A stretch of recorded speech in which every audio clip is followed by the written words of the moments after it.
What is up, everybody? So today's video, I'm actually at the game shop, or aka TGS Trades for another Yu-Gi-Oh locals.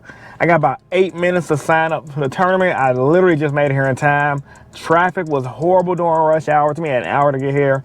But the main reason I'm here because I haven't been to my competitive locals in a while. This is arguably one of the most competitive locals in Illinois right now. And your boy's trying to see how I compete with my hero deck, because I have done good at Top Cut the past couple of weeks. And I've done good at my other shop the past couple of weeks, which is my homie Jose's shop, Emporium TCG. So we back at TG yesterday, said we can win or at least do well. So with all that being said, let's get into it. Without further ado, let's begin. Ice on my wrist, looking kinda cool. Bad bitch with me, she ain't tryna move. Niggas staring at me, what you tryna do? Got me looking at my watch, and it's time to do. All right, guys, so I already signed up. Pretty crowded room right now, like probably 16, 20 people on a Thursday, which is actually really good compared to the other shop I go to that's usually like 10 to 12. Not all the people here. My homie Anthony Kramer's here. I run it in the back. And then there's a bunch of other people who I haven't seen. So yeah, pretty excited. A lot of the other people who are really good ain't here, like Faisal Khan and homie Scott Sheen. But yeah, we're gonna wait for this round one to start. It should be starting and forward to my phone any minute now. So yeah, I'm gonna catch you guys after my round one game, so y'all stay tuned. Alright guys, coming into round one of the event, I ended up playing against Solomon Gray. Now, I played, the game was really interesting. My opponent unfortunately didn't have a lot of experience against heroes, which gave me a huge advantage. Also, I have a lot of experience playing with Solomon Gray's. Fun fact, back in 2018, when heroes was kind of a bad deck, I was playing Salus competitively for a while, so I kind of know the ins and outs of the deck. And in addition to that, I do know that Dark Law just shuts the deck off. But yeah, other than that, game one, he sat on Baguska, and I started a combo off to get rid of his field. And he's gonna Nibiru me right now, and he didn't know that Nibiru didn't absorb his monsters. So obviously, since I knew that, I pretty much got a huge advantage because he passed, and on my following turn, I OTK'd with the Nibiru token to my hero monsters. Coming into game two, however, I forgot what I sided in. I don't think I really sided much in against Salus. However, it was a very similar game. Bane is so broken. A lot of hero players are debating, do you need Bane? And I'm like, bro, you don't need Bane, but Bane helps a lot. And yeah, but once again, man, so he pretty much TTT'd me. He did not get rid of Fusion Destiny, which is a big mistake, because that card allowed me to OTK. So yeah, man, I'm gonna catch you guys after round two. Let's get it. Alright, man, round one is over. Ended up beating Solomon Grace 2-0. Pretty interesting game. I just had the advantage from my opponent. Didn't know how to play against heroes. He made a lot of play errors, and he Nibiru'd super early. So yeah, stuff happens. So I think it should be like 3 or 4 more rounds left. I should have brought out my light. I don't know why. Okay, there we go. That's a little bit better lighting right here. Need to bring out my GoPro light if I'm gonna be filming outside. But yeah, it was a pretty hard game, man. Solomon Grace was clutch. Also, I did pick up 2 cross-site designators from my homie Anthony. So shout out to him, bro. We still got to finish our trade on that, because we couldn't finish our trade due to the tournament. However, with that being said, though, yeah, I don't know how I feel about it yet. I didn't open it. My opponent opened it. He didn't do anything with it. What up, Rudy? How you feeling, dog? I honestly thought that fucking door was open so I could jump the fucking door. Dang, you good, bro? Yeah. I'm good, man. We playing tonight or no? No, I just got here. I just got here. Okay. So yeah, man, I'm about to chop it over with my homie Rudy. I'm gonna catch you guys after round two. So y'all stay tuned. See you guys in the next club. Alright guys, coming into round two of the tournament, I ended up playing against Invoke, Dogmatica, Shadows. And man, this was a very, very intense game. The guy used the deck very well.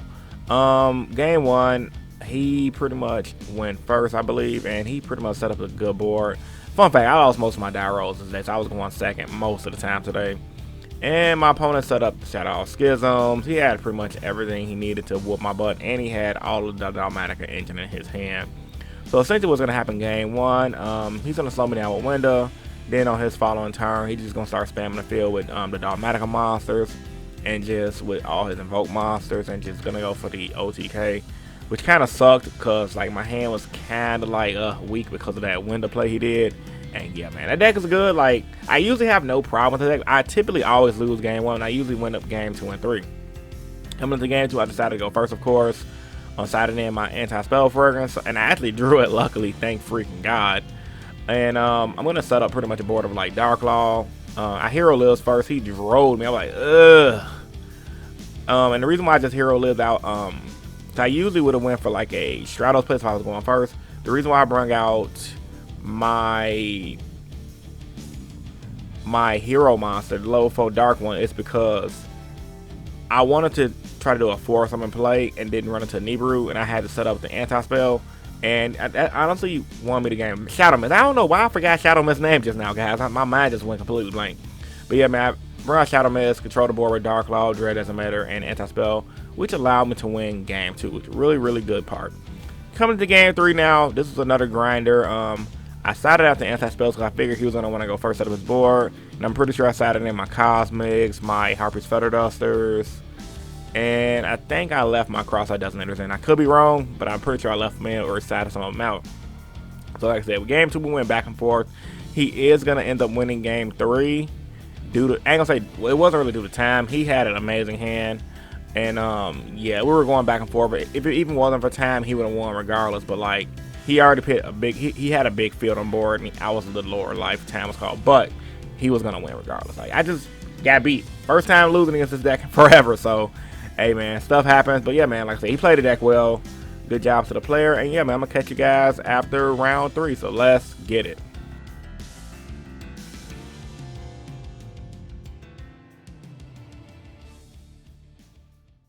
Alright guys, so round 2 I lost against Invoke Automatic Shut Out. Game 3, time was called, and yeah. What nothing I can do. He was gonna be up on life and I didn't have anything. Now I'm gonna play against another homie from our other locals because we got paired up because we both just lost the last round, so let's get it. See you guys in the next clip. Alright guys, coming into round 3 of the event, I ended up playing against Kramer from my other locals Top Cut with his Prank Kids deck. Game 1 was extremely fast. You blink, you're gonna miss it. He opened up terrible. I played Fusion Nest and he just scooped because he knew where I was going to go with first turn Dark Law because we play a lot at the other shop. So coming into game 2, this game was a grinder, G. Probably like 20 to 30 minute game instantly. It was epic. Good stuff, Kramer. Good stuff. Game 2 we just went back and forth. Prank Kids versus Heroes. He ended up going first. Like I said, they go first, they beat me. If I go first, I beat them. Like I always tell you guys, with the come to Prank Kids matchup, if you win a die roll, you're typically gonna win. I almost won game 2 though. Like, I kid you not, his hands was kind of like iffy this tournament. I don't know what happened. Probably just an off day. It happens to the best of us. Like, in my last round, you guys will see what happened with me. But nevertheless, I was going for full combo OTK, and he had the nib. I'm like, that sucks. He literally nib. Because usually when people hand trap me, I'm never expecting the nib. I'm like, okay, they open up their Ash or they open up their Veilers. I'm not going to get Nibiru'd, and they have the Nibiru. I'll be like, with the Pikachu face. But I still have plays. I had double increase in the back row. Like I said, we're just going back and forth. Prank Kids, once they get going, even with a Dark Lawn board, there's not really much you can do. I even tried Baning, and he had the dog that can use your effects to blow up my board. It was just crazy. He ended up going to Axis Cold Talker and got the pop in my field. He can't pop Bane, so I was just stalling him with Bane. And I tried to top that with Fusion Destiny, couldn't make anything, and he ended up winning game 2. So I'm like, let me just go to game 3. Coming into game 3, however, I ended up winning this game. And yeah, it was a pretty interesting game as well. I ended up opening up an anti-spell, and he ended up opening up evenly matched. He just drew bad once again. He opened up double evenly. So even though I kept flipping anti-spell, he kept getting rid of my field with evenly. I kept this drawing stuff, but luckily I had Miracle Fusion and stuff to help me win this game, and I opened up Fusion Destiny. And yeah, I just got lucky this game because he drew bad, and yeah, stuff happens. All right, guys, so round, I think that was 3. Yeah, that was round 3, I think. So round 3 is over. I ended up playing against Kramer from Top Cut with Prank Kids. Ended up winning game 3. Opened up my favorite side deck card. Opened up 2 of them was anti-spell, and he opened up double evenly, which was weird. Our game was weird. We both bricked game 1, but my game 1 hand was an OTK hand, and yeah, pretty much got game 1. And game 2, he got me. It was a grinder. Game 2 was amazing, by the way. Then game 3, he got me. So I'm sorry. Game 3, I got it just because like we both was drawing bad, and my top decks was just better than his. That's all it really was. So there should be 1 or 2 more rounds left. And then, yeah, man, pretty interesting day. Only thing is it's very quiet here, very quiet. But yeah, man, let's get it. I'm gonna see you guys in the next clip. Might do like a little local wall walk. They don't have like figurines or nothing, but they do have like board games and stuff. So yeah, we're gonna check the stuff out in a minute. So let's get it. Alright guys, I just got informed it's a 5-round event, so we got 2 more rounds left. Just to show you guys some of the awesome product they got here. A lot of good stuff, a lot of good board games, man. You guys like board games, come check it out. Pretty dope stuff right here too. I've always like fun fact about me, when I used to go to Gen Con and play my Naruto Nationals, I used to always look at people playing these board games, and I'm like, these games look so fun. Oh, Power Rangers Grid. And those board games looked so fun. Only one I ever got to play was Dungeons and Dragons Battle, which I really did enjoy. Super duper nerdy stuff. Got to roll dice to get specific effects. I don't even think they even make Dungeons and Dragons Battle anymore. I see a lot of people play this at Gen Con and like Origins Game Fair. Oh, this is Game of Thrones too. Okay, not bad at all. Huh. Then they have more stuff right here. Dice. That's pretty dope. SpongeBob. What is this?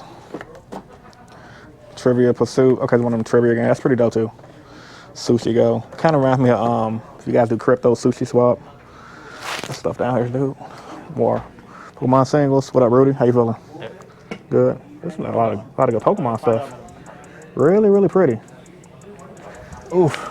I don't play Pokemon, but I still like to look at the cards, man. They really sexy stuff, man. Really sexy stuff. You guys got like Pokemon stuff, come check this out.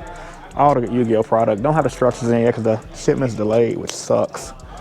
But good old C19 delaying everything for the most part. Yeah, more stuff over here. This is cool. A lot of old school stuff. I remember that for Alligator first. I don't know if you guys see that. Okay, there it goes. I remember when that first came out. That was dope.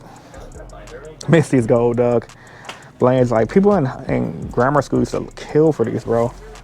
The Misty Cedra, Dark Arbok. I remember I had that. I had all of these at one point when I was a kid, like most of you guys did.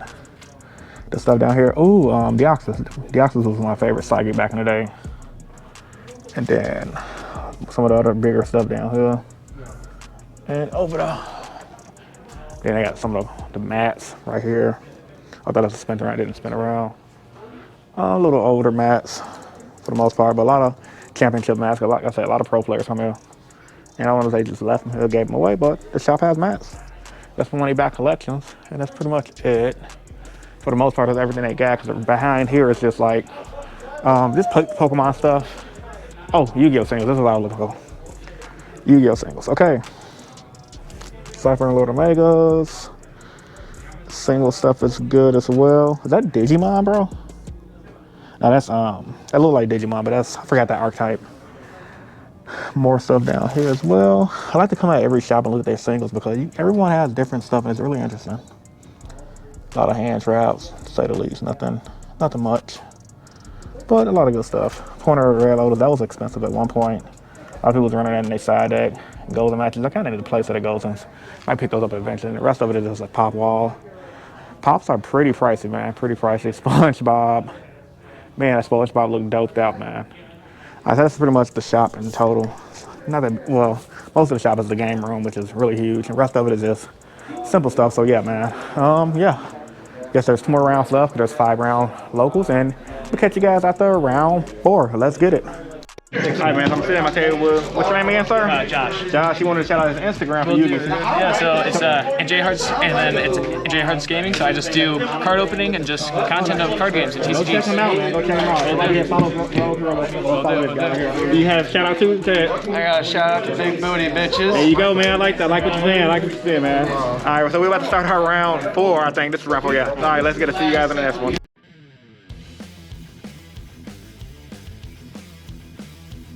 Alright guys, coming into round 4 of the tournament, ended up playing against Altergeist Dogmatica.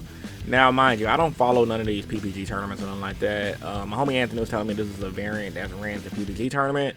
And yeah, it was really weird. I didn't know Altergeist Dogmatica was a thing. Game 1, he went first, won the die roll, unfortunately.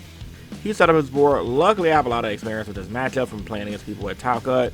Minus the Dogmatica engine, and I think my opponent just kind of drew bad, and once again he didn't have experience playing against heroes either, so I had a lot of crazy plays that my hand was really good and ended up winning game 1 just overwhelming, and I don't think he saw multi-figure, which kind of sucked, or he couldn't resolve it, that is. Coming to game 2, however, I sided in my 2 Cosmics and my Feather Duster. I'm almost positive I sided out my Cross-Eyed Designators. I could be wrong. And he opened up pretty much really good. Had the multi-figure, had the spoofing. I had the Cosmic Cyclone for the spoofing, and we're pretty much gonna go back and forth. This was a really good grind game 2 to say the least. I made a lot of misplays, I ain't gonna lie. I was misreading cards and I was getting tired because it was getting late. It was like because we didn't leave the shop. I didn't leave the shop until like 11:30. It was pretty good. Competitive Yu-Gi-Oh! On a Thursday night, man. Gotta love it. You gotta love it. Luckily I don't work Fridays anymore. And yeah, man, like I said, game 1 was just a grinder. I ended up luckily out grinding my opponent. I just kept top decking things, and he really didn't know when to use what effects against certain cards. Like, he didn't know what to bounce back against the hero deck, when to bounce back. A lot of these things is the reasons why a lot of rogue decks ended up beating meta decks or decks that are commonly known like Ultra guys, because people just know how to seat time versus the good rogue decks like heroes. And so yeah, man, I pretty much just won game 2.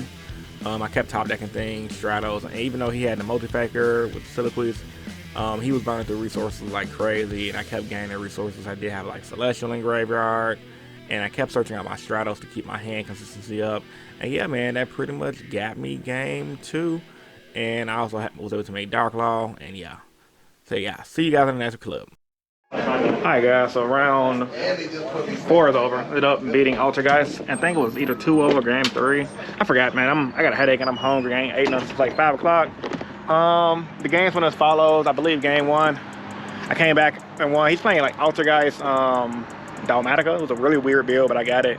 Game 1, OTK Bane is good. Game 2, I think it was a grinder, but I think I ended up winning game 2 as well. You guys, I'll replay the footage and go over that again. But yeah, man, so I think there's one more round left. The owner, Frank, told me there's 5 rounds today. But yeah, man, I'm having fun. Really competitive locals. Ain't really that much else to say, man. I'm a little tired because I'm hungry. And yeah, the entire room, the energy is so low. Everyone's like super serious playing, and everyone's like super exhausted as well. But it is like a Thursday night. Most people in here just got off work. So yeah, I'm gonna catch you guys after the next round. So let's get it. I'm gonna see you guys in the next clip. What? What deck is BS, Rudy? What deck? How many fucking Draytron? Yeah. You'll be alright. This is too real. The saltiness too real? Yeah, he wants to lose every. When you lose a die roll against Draytron and they open up their combo with you're right there staring them with no hand trap, you cry. You move on to game 2. Yeah. You got the super poly? No. Move on to game 2. Facts. You want to see the whole combo? You want to see them stumble? Okay, you saw them complete the entire board and they still end up having Mr. PP and Ultimate in this. Oh. Alright, I'm gonna go find this table I'm at, and yeah, I'm gonna see you guys in the next clip. What's up? We playing you? You and me last round. For real? Yeah. Oh wow, that sucks. Oh, let's get it. Alright guys, on the final round of the event, I actually ended up playing against my boy Anthony, the guy who actually got me my cross-eyed designators against his Altergeist. Fun fact about him, he's literally probably the best Altergeist player in Illinois. Like, he's really good with the deck. He's been playing the deck for about a couple of years now. I've been knowing this kid for about 3 years, and he's been playing this deck very strongly, almost as long as I've been playing Heroes. And his opening first game, he ended up opening up Imperm, Multi-Faker, and that completely gave him a huge advantage. Stopped all my combos, which allowed him to do his spoofing plays, and that kind of wrecked me game 1, which is pretty bad. And going into game 2, I sided in, of course, like my Cosmic Cyclones and my Feather Duster. And he's also playing the Dalmatica engine like the previous player was. And he was the one who told me like the Dalmatica engine is actually being used a lot because of the PBG where Altergeist player did well with it. And I opened up trash game 1, and I wasn't really much I could do to set up and pass. And yeah, he ended up wrecking it. Hey man, he bested me this time. I'll get you next time, Anthony. Alright, like I figured, I got smacked up by Anthony. Destroyed me. Hi. He's like, hi. Yeah, my game 3 hand was terrible, bro. I was debating on siding out increase. And I sided out one increase and opened up increase. Backplay. I told myself before I never was gonna do that again, and I did it again. And I got destroyed. Yeah, that destroyed me game 1. It's crazy because I made that cross out and I made that Empire. I just didn't open up cross out. I opened up Call by the Grave, which is goofy. Call by the Grave didn't do nothing against that. No, you did hit my silk. Yeah, but if I had cross out, I probably would have been better. I don't know, I ain't saying I would have guaranteed 1, but it would have been better. But yeah, I don't know if I'm gonna get prized or not. We're gonna see, man. I'm gonna catch you guys, yeah, in the next clip. Y'all stay tuned. All right, we just checking stand to see if I got prize. I'm hoping I got like X2. Hey, top 4. Ooh, let's go. I got 6th place. I got 6th place. Yo, I'm happy. Got credit. I got 6th place, bro. Yay. I got prizing for scrubbing. Whoop, whoop. All right, I'm about to I'm probably gonna bank my prize, and I don't know. We can bank prize on some packs. So yeah, we're gonna see what's going on. Yeah. All right, man, so tournament is officially over. Like I said, I got 6 plays, and I ended up storing. So they let you, the cool place about TGS Gaming, they actually let you store your store credit, and I have a pack coming too. So I'm gonna come here next week, and I can actually use my store credit to enter the tournaments, which is amazing. So I'm definitely gonna be coming here a lot more often, considering how the owner, Frank, is a Yu-Gi-Oh player. Well, he's played competitively, now he's gonna start playing again. So, and the entire environment is super competitive there. So if you guys wanna go to the best locals in Illinois, come to TGS, bro, just straight up. So I'm gonna catch you guys when I get home. I got a lot to say about the tournament because I did main deck 3 cross-out designators. I'm gonna give you guys my honest opinion on it. So yeah, y'all stay tuned. See you guys in the next clip. All right, guys, so I hope you guys made it to this far in the video. If you guys did, comment hashtag Hero Gang in the comment section down below. I'm actually editing this video on Sunday from, and this is my Thursday video, my Thursday locals. I had a really good time, man. I really enjoy going to TGS. Everyone there is just so freaking competitive, man. I love it. Always meta decks, and I'm always having a hard time to do well. So yeah, man, really gonna be going there a lot more often. I do want to fine tune my skills. I think that's the shop to do it. Most players in my area would agree that TGS is the best locals to go to for a competitive play, hands down. So I'm definitely gonna be hitting that spot up a lot more. Not saying the top cut ain't good, but like a lot more rogue decks and a lot more casual players go to Top Cut, but I like a lot of the serious players who take the game as serious as I do, they go to TGS. So I think I'm gonna start going there a lot more. It's just that drive, it sucks, man. It's like an hour drive from my house, especially in rush hour, bro. It's terrible. As far as the cross-out designators, man, I like them. I liked having them, but a lot of people would agree with me. And I talked about this yet. I'm gonna talk about this tomorrow in my Friday video as well. It's just a lot of, I just don't think it's the format for right now with main deck and 3. I'm probably gonna scale it back to 2 or maybe just 1 alongside Call by the Grave. However, it's like I had it and I'm just like, man, if this is an E-Call or Imperm, I'd be a lot better right now. But I don't know, man. If you guys play with Cross That Designated, let me know the guys' opinions about it in the comments down below. I'm kind of on the fence about how I want to play it. I think I'm just playing it wrong right now because I'm main decking it with 1 Nib, 1 Dro, 1 Imperm, 3 Ash, and I'm running into people where they're using Ghost Bells in the main deck, a Fake Veiler in the main deck, stuff that cross out is just a dead card in my hand, and then I'm top decking it when it really doesn't matter. So yeah, man, once again, if you guys made it this far in the video, hashtag Hero Gang, smash that like button, man. 500 likes is always the goal, or at least 300. Yeah, man, I gotta get back to editing this video. So once again, boy, man, it's your boy Rogue, bringing us awesome Yu-Gi-Oh content. The biggest Yu-Gi-Oh vlog in Illinois, hands down. And yeah, man, I'm signing out, man. Peace and stay innovative. Deuces. You guys have a great day.